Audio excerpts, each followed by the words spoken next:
personal accounting, minimalism, and freedom.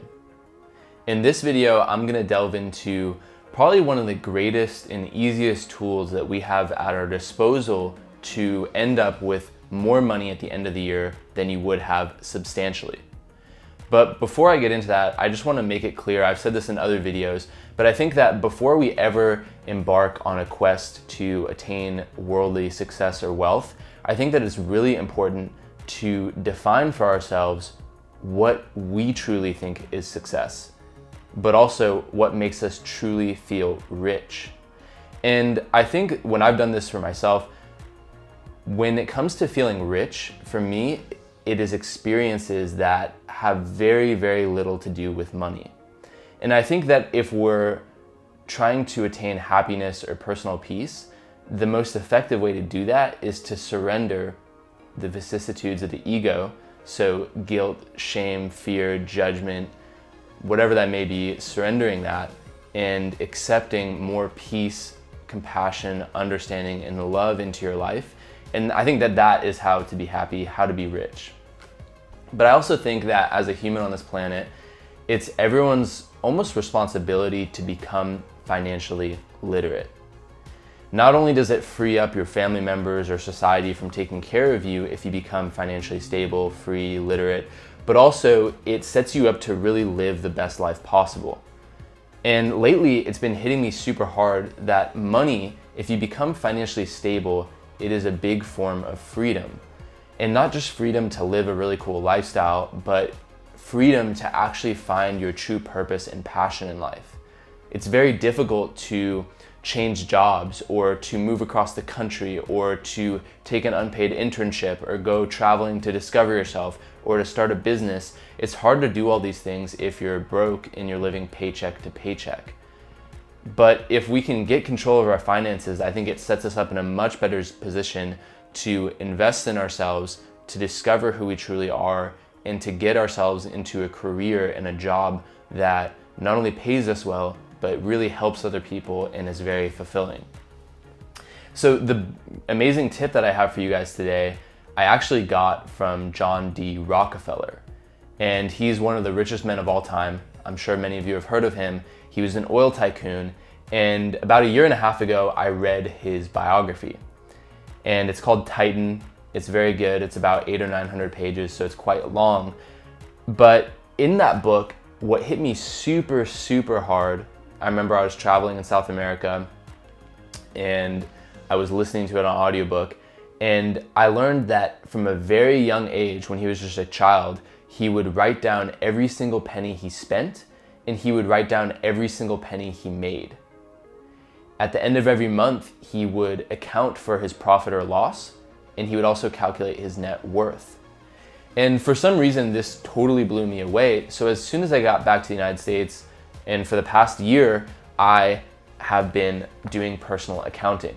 And so I actually bought this book on Amazon. It makes it super, super simple. It's just an accounting and ledger book, and I'll link it in the description below. I think it's $12 right now. And what I did is I've saved every single receipt for everything I've spent, and I will save every online purchase as well. And basically 3 or 4 times a month, I go through and I write down the expenses under that month. So I write down the name of the expense, the date that it occurred, and how much it was for. And I then throw the receipts away. And then I also write down my income. So all the different sources of income on a separate thing. And at the end of every month, I add up my income and I add up my expenses, and I subtract the expenses from the income. And this gives you your profit or your loss. So I think most people are going to be having a profit. And if you have a profit, the next step is to divide your profit by your total income, and that gives you the percentage of your income that you saved. And this is really important to account for because you guys have probably heard they recommend that you save 10 to 15% of your income throughout the course of your life, and that if you invest it, that you'll become a millionaire and financially free, even if you're working a blue-collar, low-paying job. So for myself, it's been really cool because I'm actually earning very little money, so I'm on very low income, but I've saved 12 to 44% of my income each month. And I think it's averaging around 30% of my income that I'm saving. So I think that 12 to 15% is actually pretty low. I think maybe obviously if I had a family, I'd be saving a lot less. But as you increase your income, you can substantially increase the percentage that you're saving if you keep your expenses the same. The issue is that a lot of people don't keep their expenses the same as their income rises.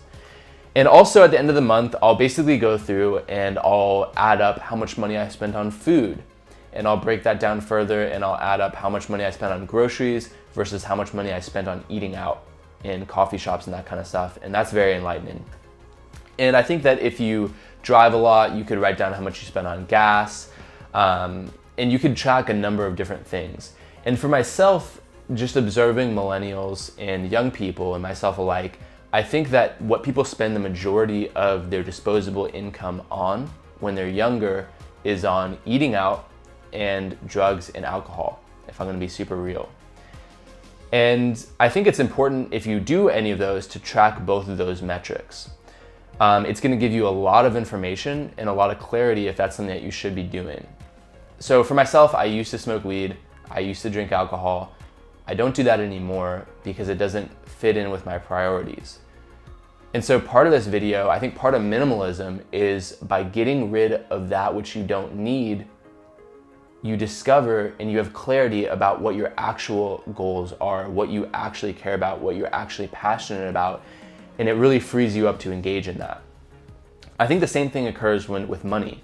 So when we eliminate the unnecessary expenses, it makes us clear the expenses that are necessary, and it gives us freedom to move towards those goals.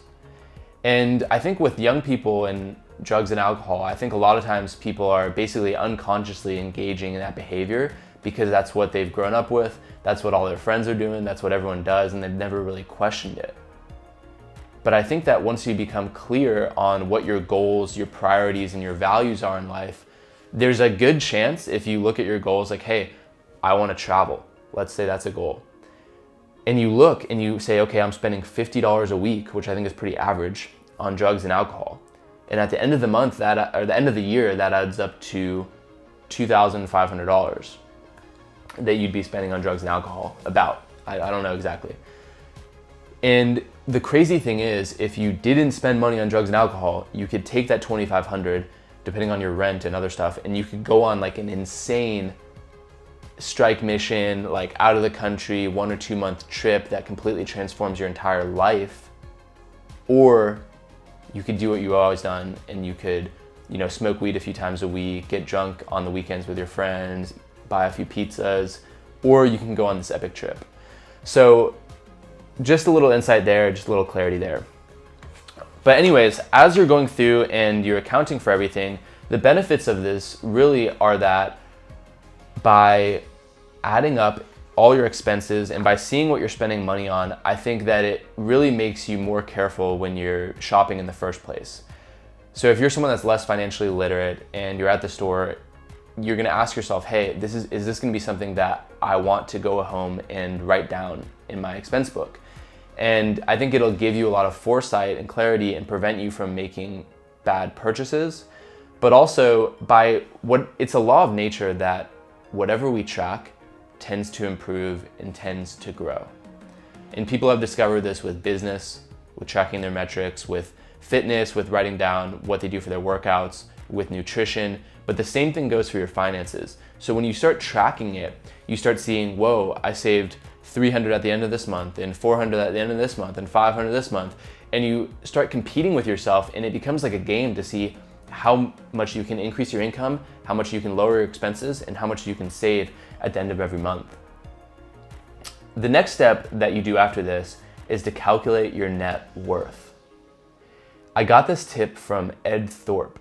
He is actually the guy that invented card counting for blackjack back in the 60s. He invented a way to beat roulette as well. He's a mathematician, super smart guy, and he's worth about $800 million. And he came out with a book, an autobiography this year called A Man for All Markets, which you should definitely check out. I'll link it below. But anyways, he said at the end of the book, he gave some practical advice for normal people. And he said, okay, write down your expenses and your income. But he also said, track your net worth every 6 months to every year. And if you guys don't know, your net worth is basically how much you could liquidate yourself for right now. So you add up your assets, which are the amount of money in the bank, your investments, and your high value items like maybe your car or your home. And you add up what you could actually sell those items for, not what you hope you could sell them for. So you lowball it. And then you add up all your liabilities. So these would be your debts, and you subtract your liabilities from your assets, and that gives you your net worth. And he said, track it every 6 months to every year, and then track the increase in percentage of net worth over time. And that this gives you a very good forecast for how much money you'll have in the future. And I've read other books like The Millionaire Next Door, where they talk about the fact that millionaires focus on their net worth. They're aware of their net worth. So again, when you track anything, it tends to grow. So by tracking your net worth, by tracking your expenses and income, it really gives a lot of clarity as far as what you're maybe spending money on that you shouldn't be right now, but it gives you a lot of clarity on how you can grow it for the future. And again, the whole point of this is not to place too much importance on money or wealth, but to place importance on what is really important to you. We're all gonna die super soon, way sooner than we think, and we don't get to take any money with us, but we do get to take the person that we've become. And so I think that if we gain clarity about the life we want to live, it's going to become pretty clear that if we gain control of our expenses, if we gain control of our finances, it can really set us up in a position to have more free time and to get ourselves into the life that we're looking for, into the career we're looking for, in the relationships, and really everything. It's a really beneficial thing to do. So I hope you guys like this video. Please like if you thought this was cool so that more people can see it. Comment if you have any interesting thoughts. And if you're new to the channel and maybe you've come through the minimalism videos, I generally make videos on meditation, minimalism. I'll probably start doing a video on finance every once in a while. And I also do a lot of spiritual videos. So how to surrender the ego to God, how to let go, how to basically discover who you truly are. So if you like any of those ideas, hit the subscribe button, and I'll see you guys next week. And I also just wanted to point out that this rose, this white rose, is 3.5 weeks old. And it was in the past 2 videos of mine, and somehow it stayed alive. So I'll see you guys next week. Ciao.